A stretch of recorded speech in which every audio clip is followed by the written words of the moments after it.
സൗദിയിൽ കാലാവധി തീർന്ന സന്ദർശക വിസയിൽ തങ്ങുന്നവർക്ക് രാജ്യം വിടാൻ അനുവദിച്ചിരുന്ന സമയപരിധി നീട്ടി. ആഗസ്റ്റ് 26 വരെയാണ് പുതിയ സമയപരിധി. ഫീസും പിഴകളും അടച്ചാൽ നിയമാനുസൃതമായി രാജ്യം വിടാൻ അവസരമൊരുക്കുന്നതാണ് പദ്ധതി.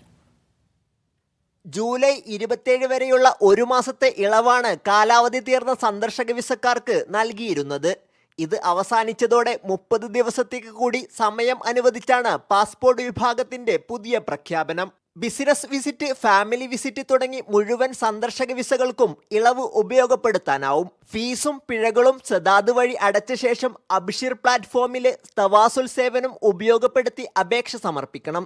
ഇതുവഴി വിസ ദീർഘിപ്പിക്കാനും പദവി ശരിയാക്കി നിയമാനുസൃതമായി രാജ്യം വിടാനുള്ള അവസരമൊരുക്കുകയാണ് ലക്ഷ്യം. വിസ കാലാവധി അവസാനിച്ച് രാജ്യത്ത് തങ്ങുന്നവർക്കും ഇവരെ കൊണ്ടുവന്നവർക്കും ഏറെ ആശ്വാസകരമാണ് പുതിയ പ്രഖ്യാപനം. Sabith Saleem, media 1, Jeddah.